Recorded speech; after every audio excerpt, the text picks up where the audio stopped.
I've been pondering my plans for 2019. I suspect that you have as well. The new year will do that to a person. It's a perfect time of year to think about all the ways that you want to be better, do better, or finally find success at something that you want. The process may include a little bit of self-criticism for the goals that you didn't achieve last year, but hopefully it also includes some optimism for what is possible in the year ahead. We think to ourselves, yes, this year will be different. But then we commit to too many goals and we add in new goals before we've conquered old ones. We throw out good goals before we've given them our full focus, or God forbid, we do nothing. No wonder most of us don't like resolutions. Hey, Michelle Cederberg here, reminding you that goals are good, so let's not throw them out with the last of the Christmas wrapping.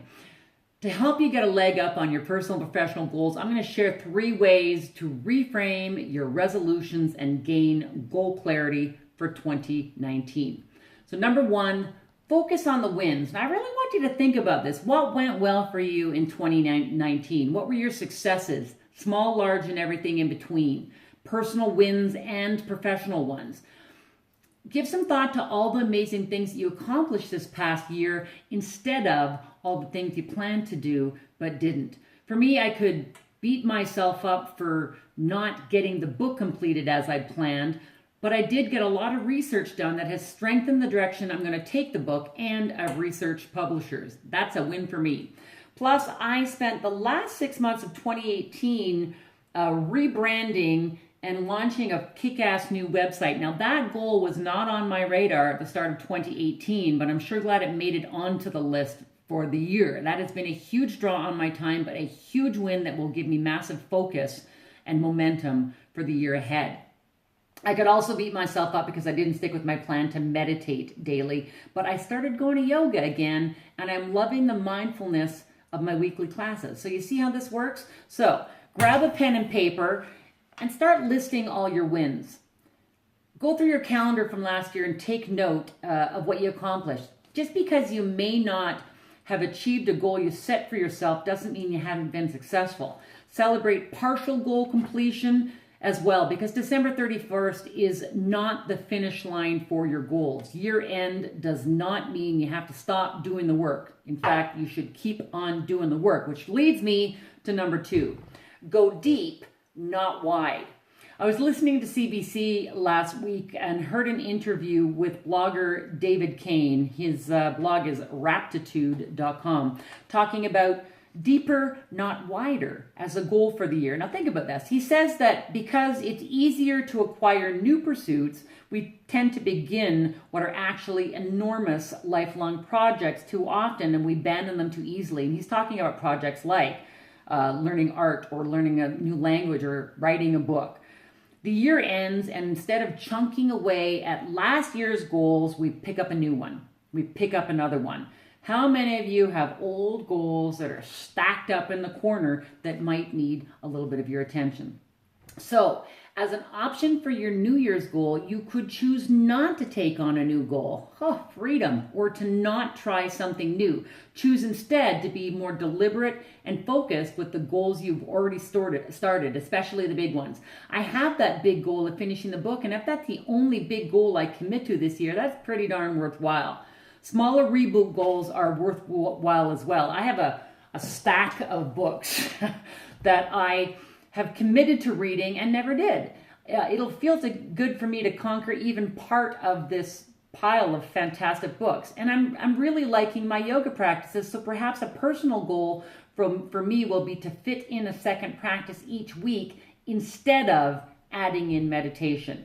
It's a win either way, because yoga for me provides that meditative element I crave, along with exercise and the interaction with others that motivates me. Think about the ways that you can go deeper rather than wider. And on my blog, you can get the link to David Kane's Depth to your blog, so you can read more of his insights into how to go deep and not wide.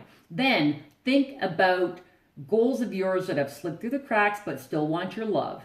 Maybe it's time to recommit to 1 or 2 of them. And as you think about those goals, there may be a few that need the treatment of my 3rd suggestion.